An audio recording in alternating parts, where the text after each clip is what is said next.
Good evening. My name is Colin Yoxall, and I'm the Communication Specialist for the University of Texas at Arlington College of Education. Welcome to the third discussion in our panel series, The Role of Educational Leaders in the Post-COVID World. Tonight's discussion will be on meeting safety and security needs of students, teachers, and staff. This series is hosted by the college's Center for Educational Research, Policy, and Practice, and is moderated by Dr. Catherine Robert. This discussion will be recorded and posted to the college's YouTube channel. We'll now have opening remarks from Dr. Daniel Robinson, Associate Dean for Research. Associate Dean Robinson. Thanks, Colin. Welcome, everyone. I am doing this from the comfort of my home, so if there are dogs that start spontaneously barking, you know, we're in the age of Zoom meetings now, and those things happen. Anyway, I just wanted to say how excited I am and proud that Catherine is leading this and that we're doing this, and hope that the discussion tonight goes really well. And I hope when times get better that many of you are able to visit us in person at UT Arlington, and we'll all be able to be more face-to-face than we are now. So anyway, on behalf of the College of Education at the University of Texas at Arlington, welcome everyone. Look forward to a lively discussion, and thank you again. Thank you, Dr. Robinson. We appreciate your help in keeping our research engine running, especially since it's critically important to document all of our rapid changes from last year. I know that you, like so many of our audience members, have recently been dealing with logistical challenges. Speaking of which, after the events of the last couple of weeks, we all have a renewed interest in ensuring the safety and security needs of families we serve, and those needs seem to keep evolving with the weather. Tonight's session is the third of 4 panels that discuss the role of educational leaders in our post-COVID world. As Colin mentioned, my name is Catherine Robert. I'm an assistant professor in the Department of Educational Leadership and Policy Studies, and I will be your moderator this evening. In the spring of last year, our educational leaders had immediate emergency duties of ensuring student and staff safety, provision of basic resources, and technology access. It was inspiring to see the creative solutions that students, faculty, support staff, and administrators found along the way. We continue to prioritize meeting the safety and security needs that we will discuss tonight. As we approach almost a full school year of the pandemic, it is a good time to assess some of the new practices and consider what we would like to further develop in the future. With me tonight are 3 school administrators engaged in the daily efforts of protecting our students and staff. Dr. Chane Rascoe is the superintendent in Lampasas ISD. Mr. David Lewis is the principal of Northwood Hills Elementary School and Richardson ISD. And last but not least, a UTA alumni, Ms. Carolyn Longoria, joins us from Arlington ISD and is an assistant principal at Lamar High School. Panelists, thank you for joining us this evening. Your work is critical for students and staff, and you can see from our attendees how much we value your thoughts. We have graduate students, teacher candidates, professors, and administrators in both higher education and K-12 with us tonight. Our panelists will answer a few questions from me, and we will save time at the end for questions that guests have entered into the chat. Last December, we discussed the number of students lacking basic technology access and/or have missed receiving related services. Tonight, we turn our attention to the ever-evolving topic of safety and security in schools. A year ago, when talking about student safety, we would have focused much of our conversation on violence prevention. Today, however, we have heightened concerns for feeding our students during protracted economic hardship, protecting staff and students from infection, and add to that, increasingly facilitating emergency services. With that said, let's first narrow our broad topic to the context of in-person schooling. Ms. Longoria, at your high school last year, what did the context of safety and security mean to you, and how did that change as students returned this fall? Thank you, Dr. Robert. I'd like to say thank you to you and thank you to UTA and the College of Education for having me tonight. It's great to connect as an alumni, so I'm excited to be here. And I think that it's exactly kind of what you were mentioning. Pre-pandemic, last year, our safety concerns were a lot of times focused on what could potentially get into the building.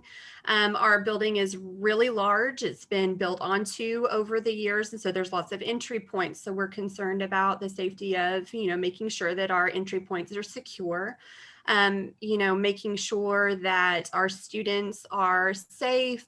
And within that, in a high school setting, we're talking things like social media and the challenges that brings amongst students and fighting and things of that nature. And then post-pandemic, those almost completely disappeared. It was rather incredible, honestly, the change in safety issues that we were dealing with. And so in the fall, that focused a lot on the health. We went in, we made sure the desks in our classrooms were 6 feet apart, that every classroom was equipped with a sanitation station, and the cafeteria was spread out. Arlington went on a hybrid model so that it would limit the number of students on campus at any given time. We started the school year even a little bit later for our gen ed population. And so as you can see, everything was very focused on COVID and on preventing the spread of it, and maintaining safety for the health of our students and our faculty as well. And so then now, as we're sort of seeing this transition again, we're starting to see some of those other issues that we had prior to the pandemic.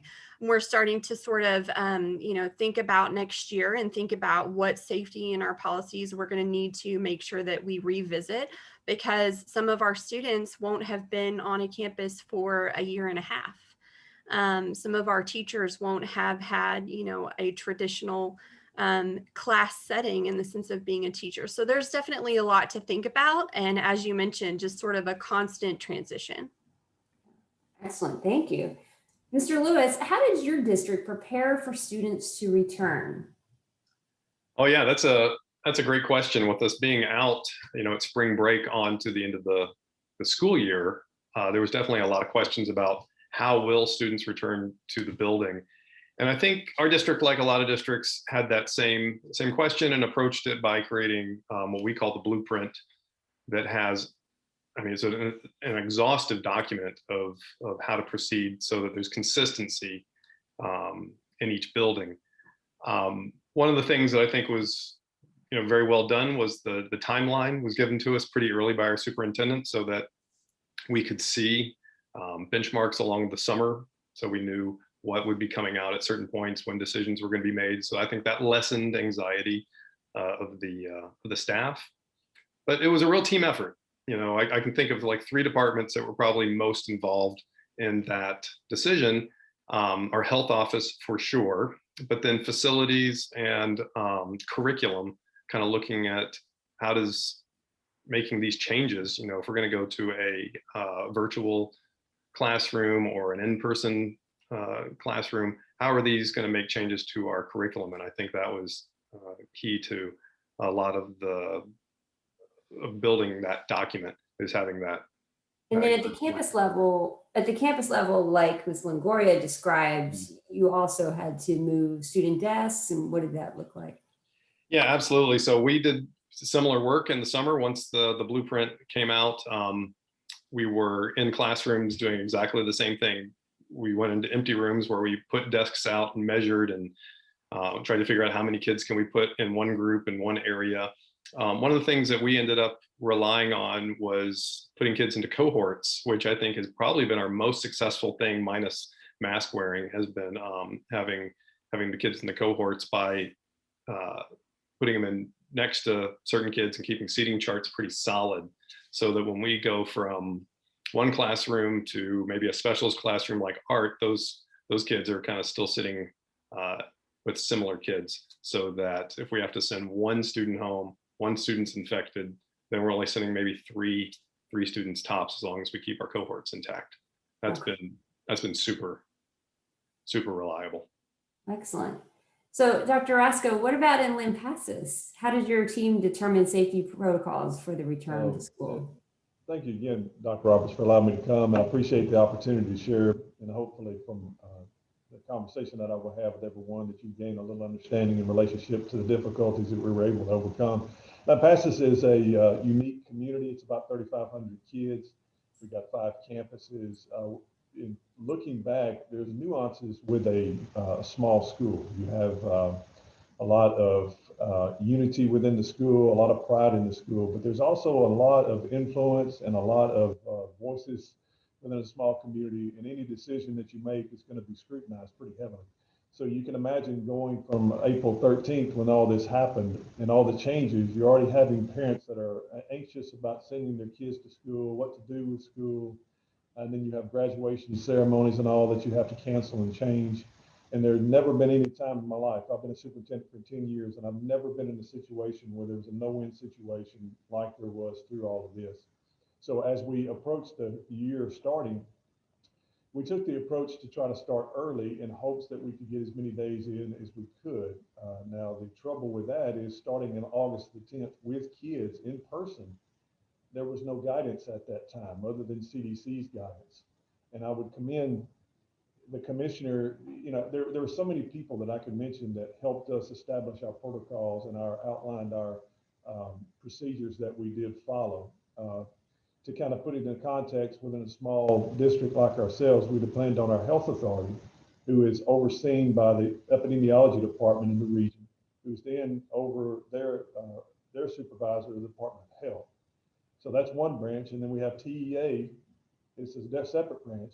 CDC follows the guidelines or establishes the guidelines for the health department.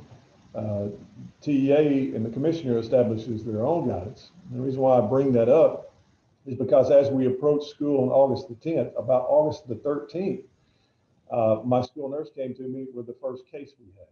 So what do you do in that situation? The issue we ran into is the school nurse and our health authority was following CDC guidelines, not allowing us to wear a mask in school for the purpose of quarantine. So if you think about the ramifications of that, if you don't actually acknowledge mask as a factor in quarantining, then you're going to have to quarantine large numbers of kids, especially at a high school. And at elementary school, it's not as bad because you have 25 kids in a class, and it would just be that class. CDC guidelines at the time did not allow for the recognitions of mask as something to exclude from having to quarantine. So I called the commissioner on Sunday afternoon, and it was just like August, whatever the week that was. And I said, he actually answered the phone, which is surprising because a commissioner, I've never known a commissioner that would answer the phone. And he and I talked about it, and then we got the health authority involved. And then I ended up going back and forth with them and even called our representative to try and get mask recognized as something that we wouldn't have to quarantine if kids were wearing a mask. And from that conversation, the commissioner became involved, and we were able to then communicate with our the health authority in our area, and they allowed us to actually recognize mask, and that was the beginning of that. There was no manual for this, and there was nothing that anyone told us how to do that. It's us trying to problem solve at the time. And you know what I tell future leaders is, in that situation, you got to do what's best for the kids. And the best for the kids in that situation was to recognize mask as being something that would help control the spread, because we had done all the other things that were outlined by CDC in relation to prevention. So having that piece in place allowed us to then therefore have school. And from that time, if it were not for that, we would have had to delay. We've only had to close, I think, a week back, I don't know, probably in December when it was really bad.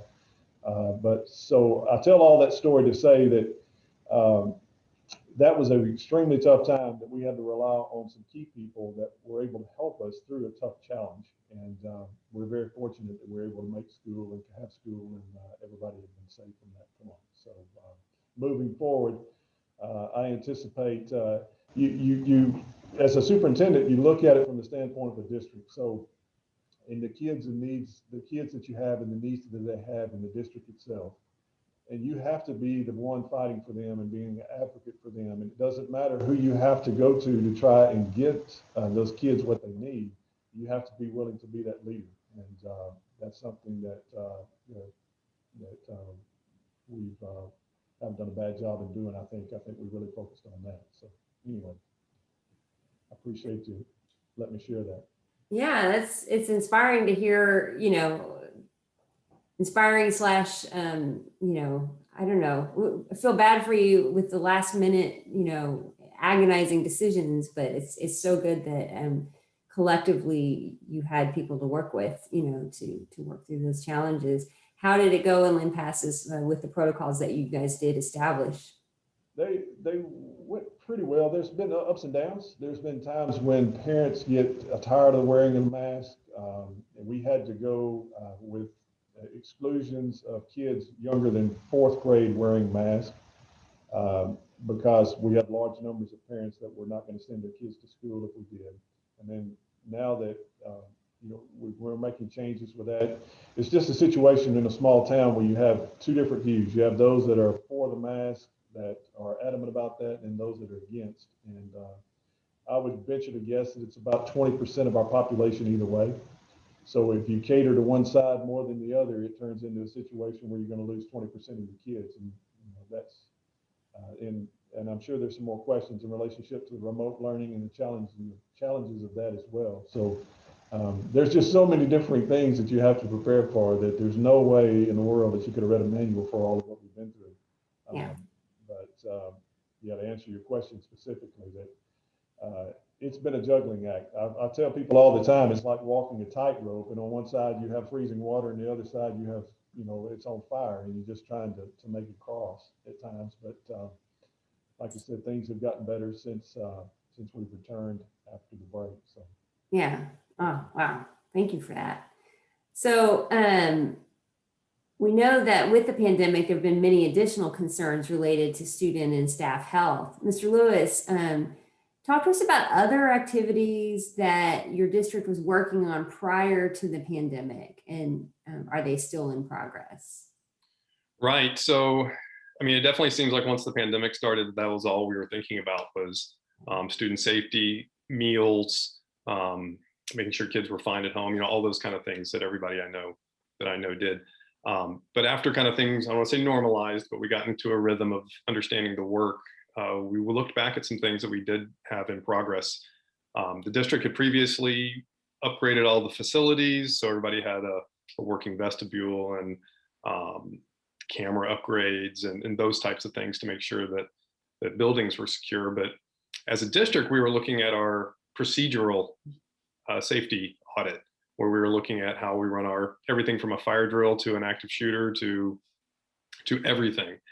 And by the time we had left going to spring break, we had a number of recommendations that we were working on, on our campuses.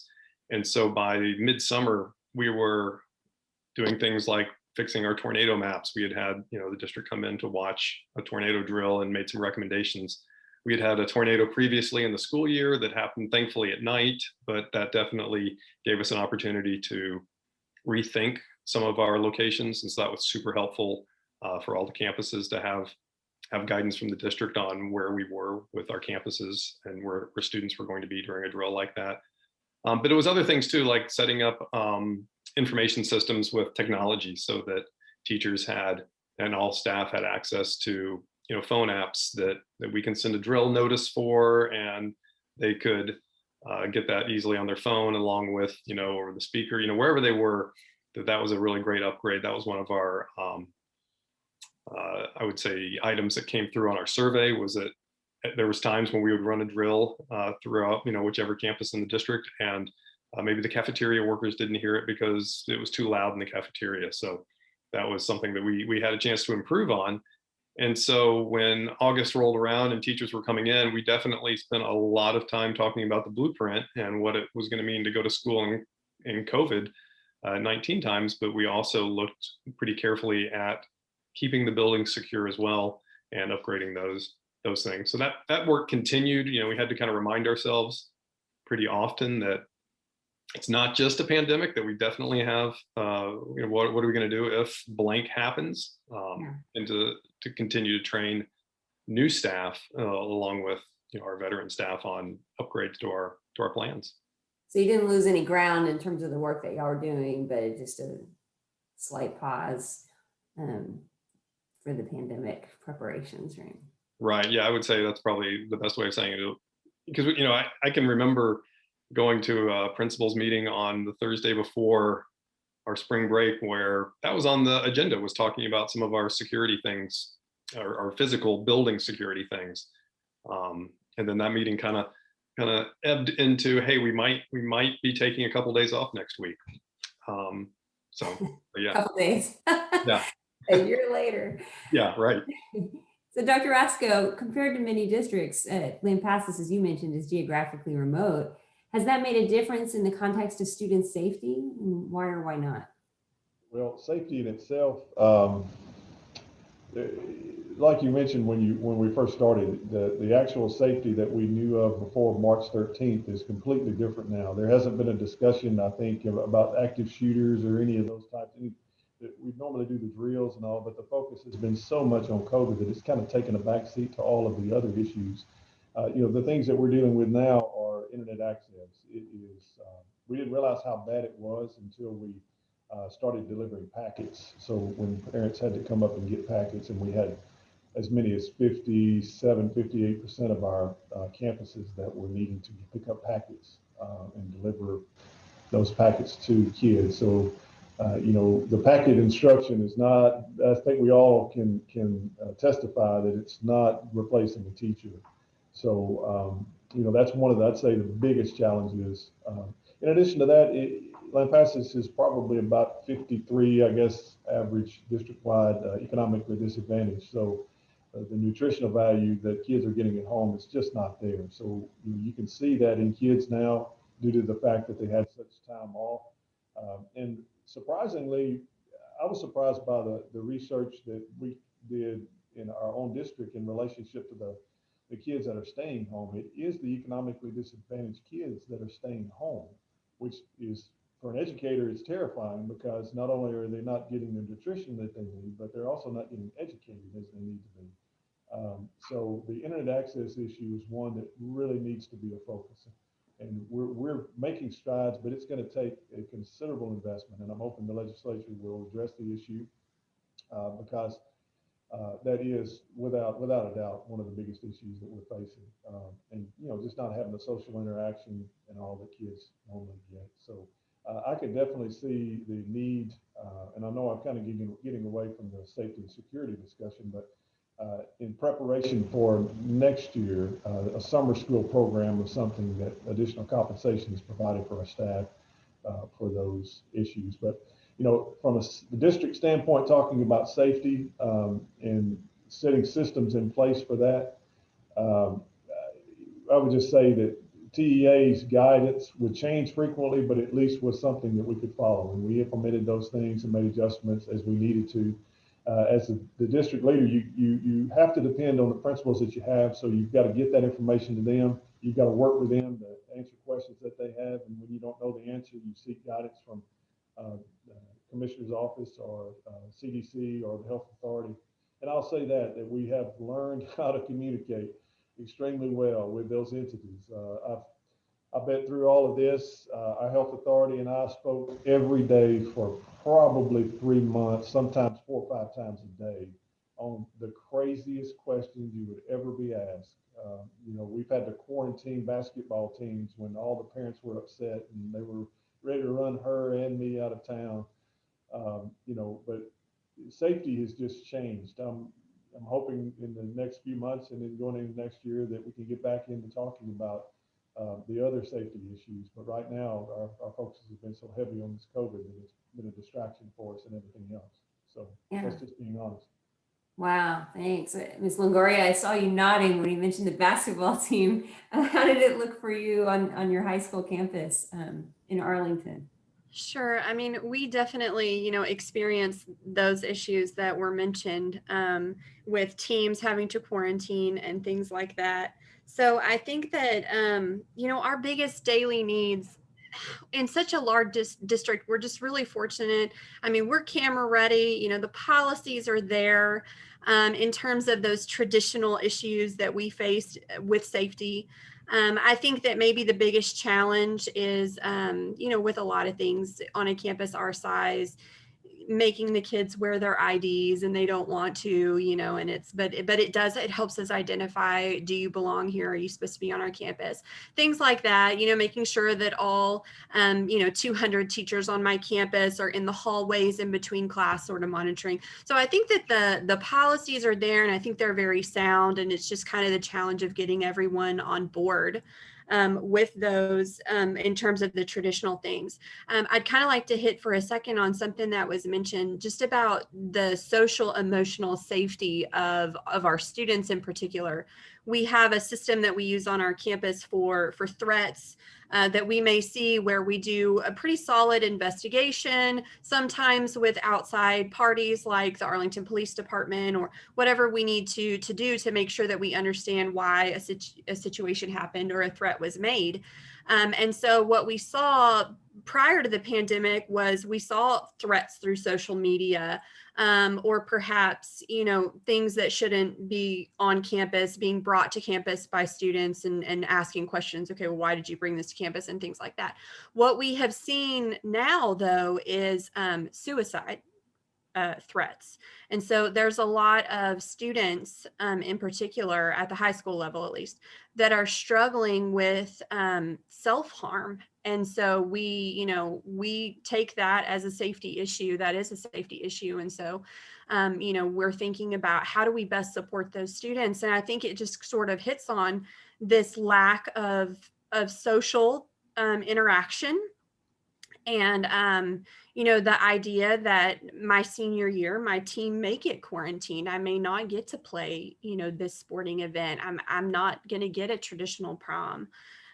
Walking across the stage may look very differently. I'm so thankful for this past year we got to use AT&T Stadium. So that was really special, and our community has stepped up for sure. And they've definitely tried to invest in our students and make it special for them, because it is sad, it is challenging.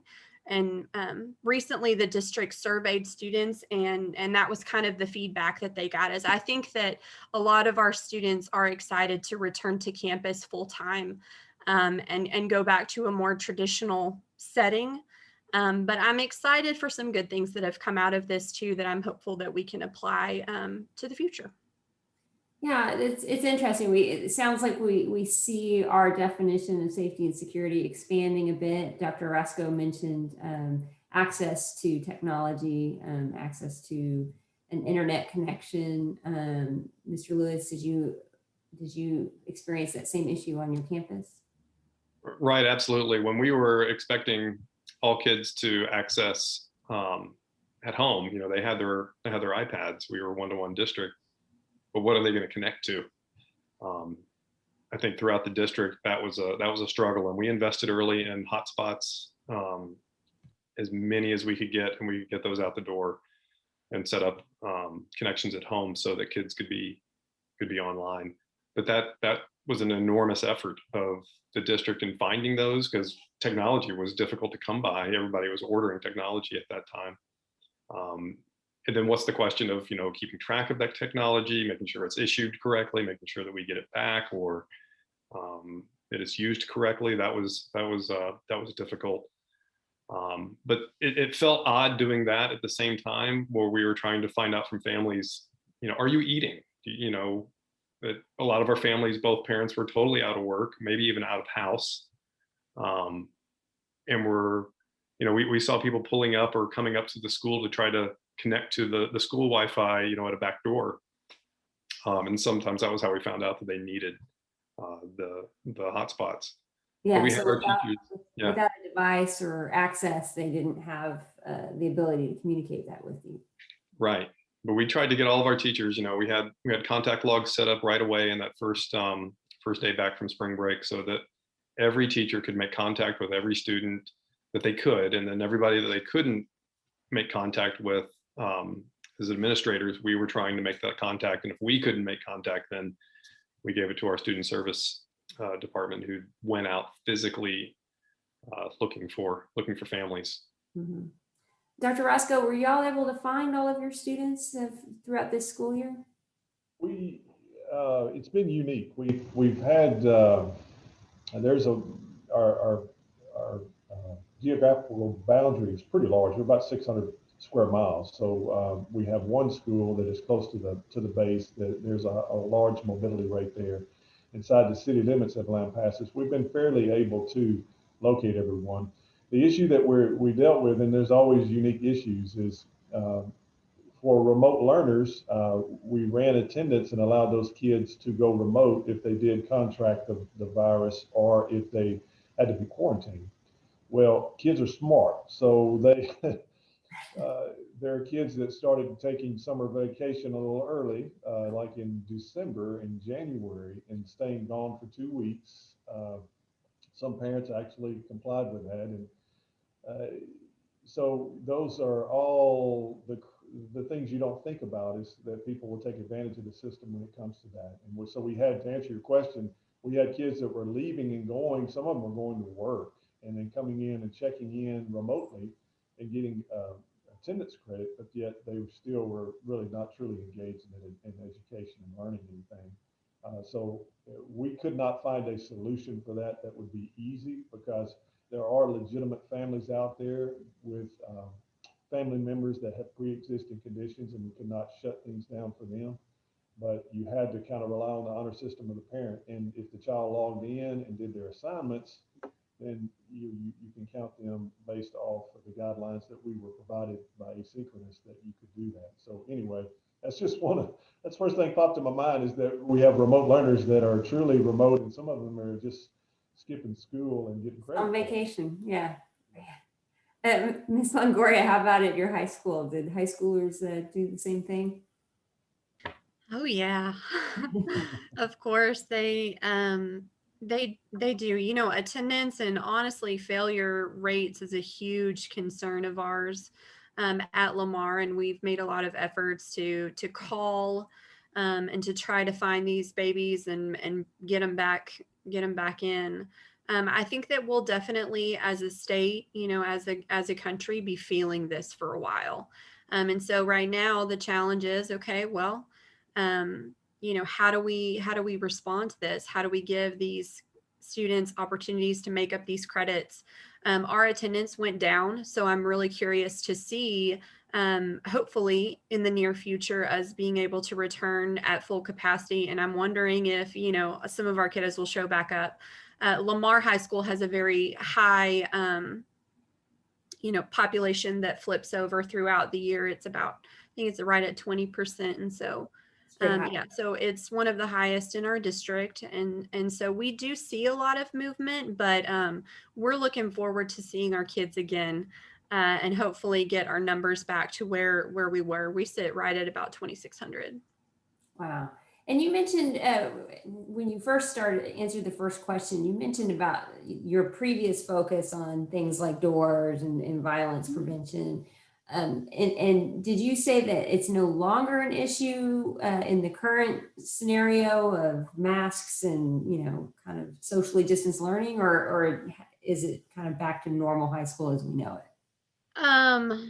So it's not in terms of like entry points into the building, the entry points are still there. So what we're seeing though is that there are so few students on our campus right now compared to what we're used to. It was kind of ghost towny, honestly. And we're starting to see our students come back more and more in person, because, you know, in Arlington, they have a choice. And so, you know, we're seeing them choose to come more and more. And as they do, we're having to kind of monitor those doors more than we were. But in the height of the pandemic, we weren't seeing that as an issue, really. The doors are obviously secured from the outside coming in, but it's a lot of times some of those back doors where a student will see someone and open it for them. And so we try to kind of teach them, we don't do that here. These are our entry points. Obviously, we have all of this on security cameras, so there's someone monitoring it at all times. But ideally, we would want, you know, not to. But it's kind of, you know, one of those things you have to balance, because on the other hand, Arlington is fortunate enough to have these huge facilities that our students can participate in that are not necessarily attached to Lamar High School. So we have an athletic facility that's a separate building. Of course, Arlington just opened the Fine Arts Center. We have the Ag Center. So students are actually busing and leaving our campus and going to other campuses and then coming back home to our campus all throughout the day. Those buses run every single class period. So you can imagine that within that system, as awesome as an opportunity that is for our students, it does have some things that you need to account for in making sure that your students are safe and that those entryways are secure. So our schools have always traditionally provided emergency services and food distribution services and any variety of emergencies, but it sure has surged quite a bit in the last year. Mr. Lewis, what did it look like for Richardson ISD? Well, and as far as food services, et cetera, things like that, Yeah. for sure, for our food insecure kids, we were setting up food sites all over the city. That we had several set up at the high schools for families to come through and pick up. But then we would find out that, we had families that couldn't make it that far. They didn't have a car. They didn't have this. So I know that personally, we found out of an apartment complex where no one was getting food, and so we ended up setting up a food service center at the apartment complex so that every Tuesday and Thursday families could come out and pick up everything that they needed. So, and I think that just kind of, our mantra in the district has been pivot has been a word that we use often, and flexibility. And I laugh at the pivot thing because we have a picture that comes out from the Friends episode where they're pivoting on the couch, moving that up the stairs, and how hard it is. We see that every day, and that's our reminder to constantly pivot. But we were having to do all those things in those early days to where now we have that kind of normalized. That practice is definitely much more normalized, where it's something that seemed impossible back in March and April of trying to explain this and getting buy-in from the staff to be able to find the kids that we need, to now we have our food center set up, and I have a very detailed way of explaining to families when they come in if they need food on the weekend to be able to find that pretty easily. Excellent. Dr. Rascoe, did you guys change the way you distributed food over the last year? We did. We went through several different changes.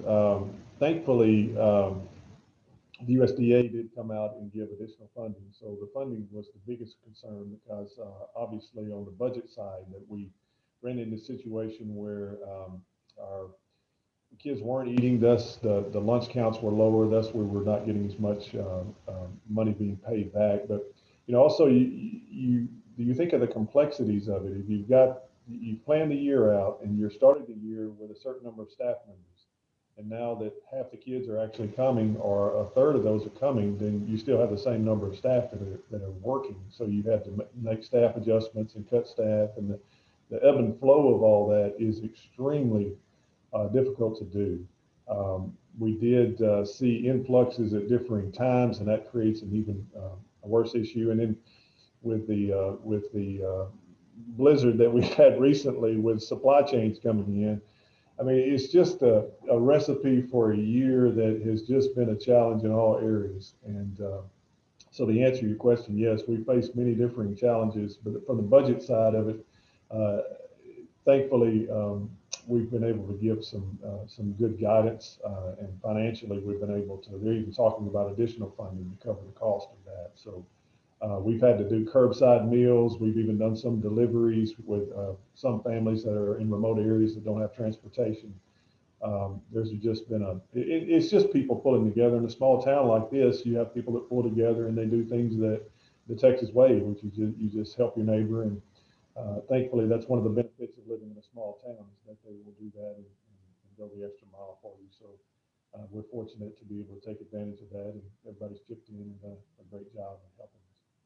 Were y'all able to map out areas of need in terms of technology access to assist in future conversations? You have the TA provides those economic zones that you have, and we've got a working knowledge of that. But when you're talking about 600 square miles, we ran through the ideas of having buses and Wi-Fi on buses, but you'd have to have 100 buses to be able to cover that long. Our internet access, even in the key areas of the city limits and the most populated areas, is still not as good. So we took steps to put hotspots in places, and the biggest success we had was making Wi-Fi capable on every campus. And with people, like had already been mentioned, we had families that would come up and they would download the assignments and all from the parking lot. And we had some hotspots through Operation Connectivity. We were able to get some hotspots in and work through each principal to disseminate those to some families that needed them. And so some steps had been taken. Was it perfect? No, but you just do the best you can do. And that's all you can do. You just keep working and trying to improve it as best you can. And through all of that, that was our effort. And I'm very thankful for the people that we had working on that. Yeah, I teach my policy students today. I remind them, since I lived in a rural location for over 10 years, explain how the electrification of Central Texas didn't happen until much, much later, right? In the 50s, thanks to LBJ, we like to teach. Without that, Central Texas really would have continued to suffer and that's just for electricity. So we're facing the same issue now with internet, right? Correct. Well, so let's switch to the good news. Let's highlight some wins from each of you. What are innovations from your district that came out of the last year? And let's see, Mr. Lewis, we'll start with you, and then we'll do Ms. Longoria, and then Dr. Rascoe. Sure. I previously mentioned the cohorts, and I think that's been a real positive because it's led to us being able to continue to stay open, probably far longer than we would have, or at least have confidence in our families because they know that we're not sending home just class after class or whole grade levels. And I know that our families have a lot of confidence in what we do because we've had just practically zero transmission rate in the building. And the better that is, and the more we communicate out that, the more our families are confident with us. But the other probably thing that's come from this is just a notice, I guess. It's something that we've all noticed is the level of teamwork and solution-based thinking that everyone has had. That I know, like tonight, we've probably had a curveball thrown to us, but right now as a district, we are working from a solution-based process on what's next. And that's been fantastic to see that. When you look back at some of it, it's hard work, it's things that you didn't want to do, it's maybe traumatic, absolutely. But those are the things that kind of end up sticking out that, the team pulled together. Yeah. All right, Ms. Longoria. So I'm really proud of my campus's integration of Canvas as their learning platform. That was district-wide, but before the pandemic, it was kind of by option. So some teachers had been using it and were very familiar, but others were like, Canvas, what? And so they were having to learn this platform, virtually. They learned it virtually and then had to implement it with their students. And I think that they've really done an amazing job. And I think that that's one thing that even if we go back to normal, that the use of Canvas and the way that it levels the playing field for a lot of students and the way it preps them for universities who use learning platforms is really going to benefit our students. And so I'm excited by that. And then I'm also really just proud of the teachers that work with special populations. So on my campus, the alternate curriculum teachers, they went back before the gen ed population. They're working with a group of students where social distancing just doesn't really apply. Mask wearing just isn't really possible for all those students. And they really just handled it so well. They took it with such grace and such mercy on everyone. And we had, very little, if any, transmission in that department, even with that being considered that we just couldn't meet all of the same protocols that the gen ed population could. And so, a lot of people don't know a lot about teachers that work with alternate curriculum students. And so they're really impressive. So that's another thing that I'm very proud of. That's exciting. And you mentioned your concern for social emotional needs of students and that you had an existing system in place that you've already been using for notification and working through specific issues. Have there been any new tips, strategies that y'all have added to help mitigate social emotional needs? I would say not necessarily new, but just kind of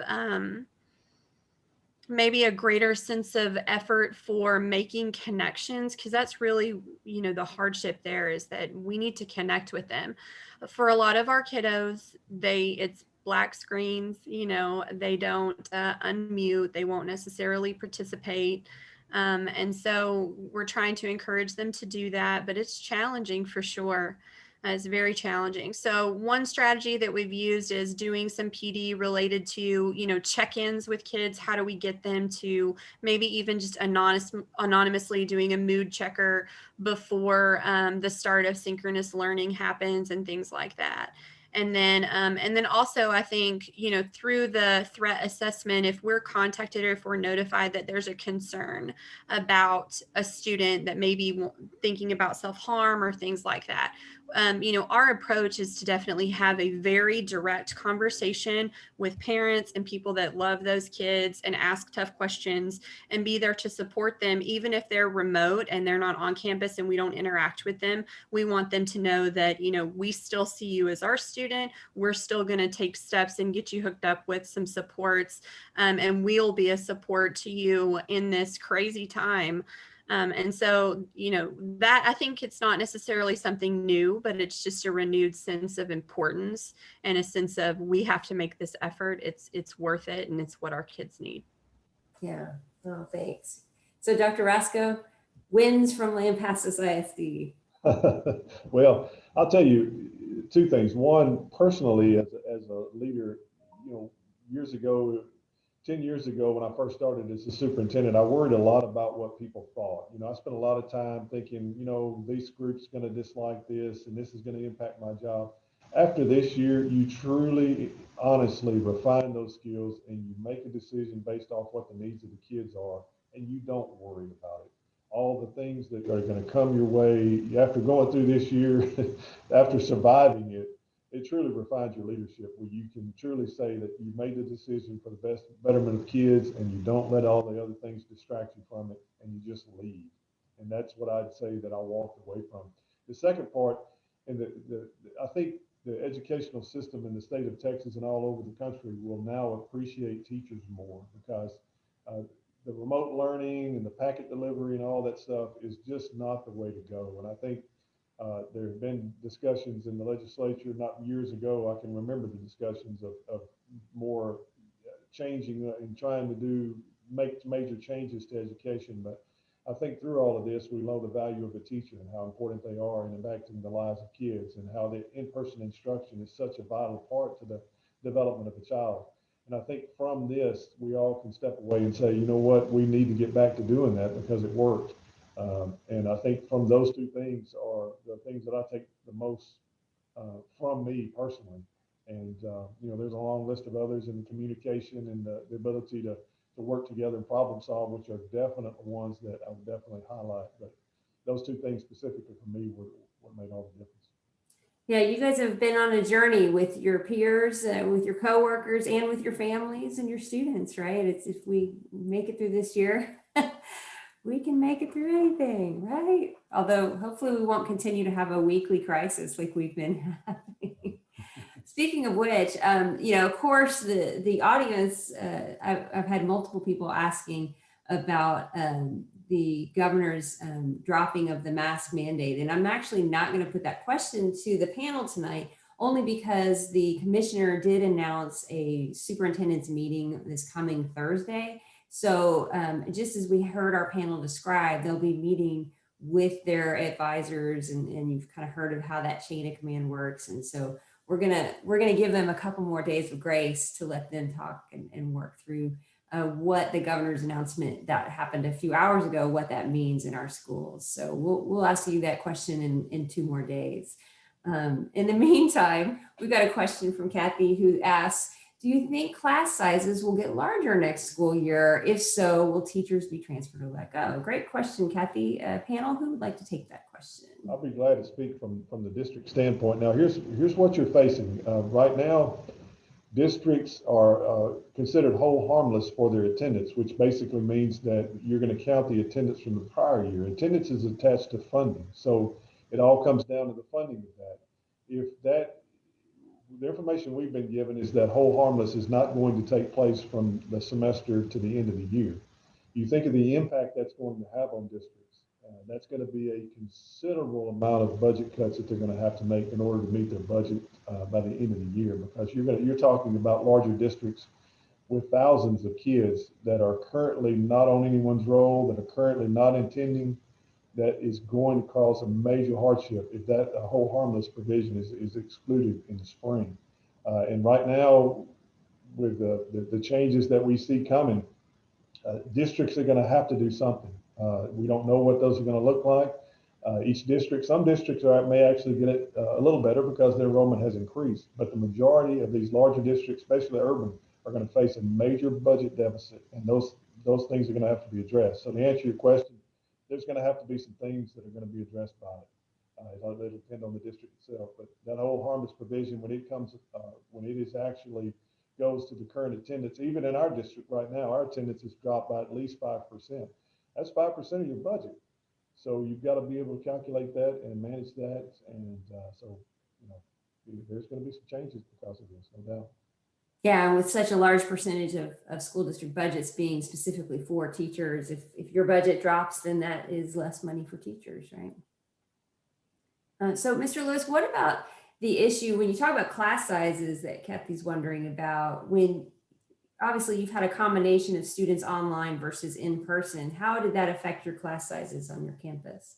Yeah, great question. That, when I think about our first grade right now, that's probably our most challenging class sizes right now. And we just put out the learning model change to go in effect on March 8th. First grade, I have 2 in-person teachers right now and 1 co-teaching class where she's teaching like 7 kids in seats and 11 at home. Our seats are essentially full because I'm not going to go over 22 kids per class. And so when we looked at who wants to come back, the question became, well, where are we putting these students? And I've got 4 students that want to come back. My other 2 first grade teachers are totally full. My current first grade teacher that's co-seating is kind of getting to that point where the balance is kind of falling apart for her. So she's becoming more stressed. So we're looking at maybe expanding those other 2 classes up to 23 if we can, but we probably aren't going to ask for that waiver right now. So it definitely puts a stress on things when we're thinking about where kids are going to go when they're returning. Other grade levels though, like my 4th grade, I've probably got 14 in one class and 16 in another class, and I can easily bring back more kids into that class. But then that also, it's a cascading effect, because then also in the cafeteria and specials and things like that, we have to be very mindful of where kids are going to be seated. At the beginning of the year, it sounds like Arlington High School had a similar experience where it kind of felt ghost townish, that our cafeteria, we counted up how many kids were in there, and at any given time, it was like 41 kids in the cafeteria at a time. And now it's many more kids, and we're having to be really creative on making sure that we're either socially distancing or keeping that cohort intact in the cafeteria. So it's just how do you keep elementary students to engage with following social distancing? Yeah, and I think that everybody's had the same experience where we've been super concerned about how that's going to look, but it ended up being well taught. And so that's a credit to our staff for being so clear in their expectations. But probably the biggest challenge is recess. You open the doors and they run. And if 3rd grade all goes out at the same time, we had to be really, really specific to say on Monday, 3rd grade from 11:15 to 11:45 or whatever their time is outside, that they get this section of the playground to play in, and the other class gets this section of the playground to play in, and there shall not be any mingling going on. But the kids have been fantastic. We'll have one group over at the blacktop playing jump rope and basketball and things like that, and we'll have another group imagination playing out in the field, which maybe we could put that down as one of our celebrations. Is that in the beginning of the year we weren't using any playground equipment at all because we weren't sure about transmission from equipment, jump ropes and things like that.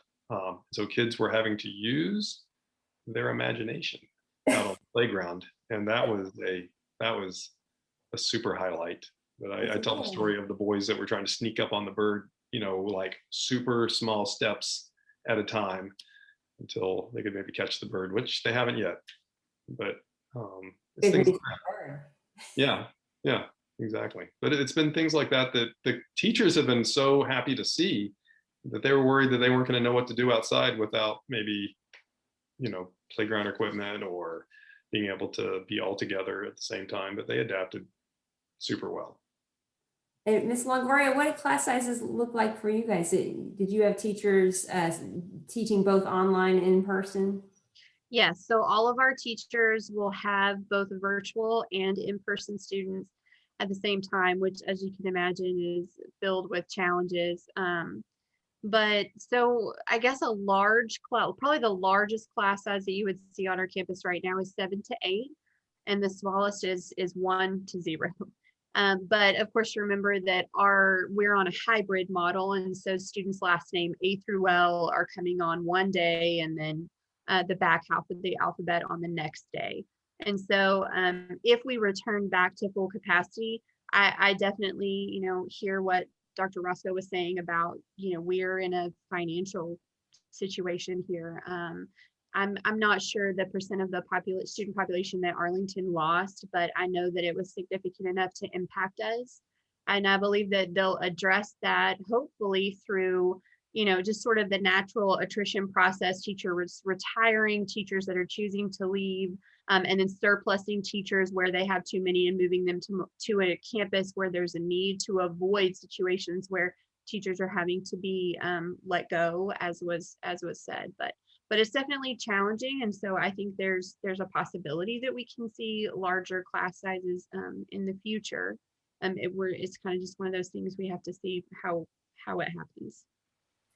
All right, and then I think this is our last question. Melissa has asked if the remote model will be offered to parents next school year. So we'll start with Dr. Rascoe. Are you guys going to offer it in Lampasas? Well, I've learned a valuable lesson through all of this. It's not just to definitely not confirm anything right now. I can say that it's liable to change by the end of the week. We ended this discussion a few minutes ago, and what I'll tell you is this. I would definitely encourage parents to send their kids back to school. And we're hoping and praying that this vaccine will come through and everybody will be fine. In a small school, and even like the panelists have said, even in their schools, you can hear that teachers are under the stress of having to in-person instruct kids and then go home and work through them with the remote learning piece. That needs to be somehow worked through better than what we're currently doing, because it places teachers in a situation where they're just simply not able to do both at the same time. And it's a lot to ask of teachers to be able to do that. So the preference would be for ours is to come back. Now, the problem being, if the virus is still here and it's still spreading, then we're going to have to continue with some type of alternative. So I'll give you the old lawyer answer. It all depends on where we are next year. But ideally, I would like to completely do away with the remote. I don't think it's benefiting. I think we need to come back in person. But there again, I also don't have anyone with pre-existing conditions in my home that could endanger their health. So yeah, I can provide that understanding for them as well. So I couldn't answer for sure to say yes either way at this point. There's no way. All right, Mr. Lewis, do you guys have an official word yet in Richardson on whether or not remote schooling will be offered? No official word yet, but I can imagine we'll follow the similar process to last year, where we'll have some, like we said, benchmarks throughout the summer as to decisions that will be made. And I know that we'll most likely, whatever early decision is made, we'll go out to a focus group to kind of hear parent input as well, to hear their reaction to things and their suggestions on how we can make that draft plan better. So I'm certain that we'll let the word out slowly, but I'll echo the same things, though, that we feel like kids are probably losing ground with remote learning, and that the school building is probably the safer alternative right now, because we can really control that student's day probably better than what they're having at home right now in a lot of instances. So we encourage kids to come back, but we do listen to our families very carefully on when they have need. Yeah. Well, we could easily continue discussing this for hours, but we're about out of time for this session. I'd like to thank our panelists again for their time. And I'd also like to thank Dan Robinson, Colin Yoxall, Brian Brown, and Tatiana Kurchkina for their efforts in facilitating our conversation. Don't forget that the recording for this session will be available for access. And don't forget to register for our next session on district leadership in times of extended crisis, which will be on April 6th. Good night, everyone. Have a great evening.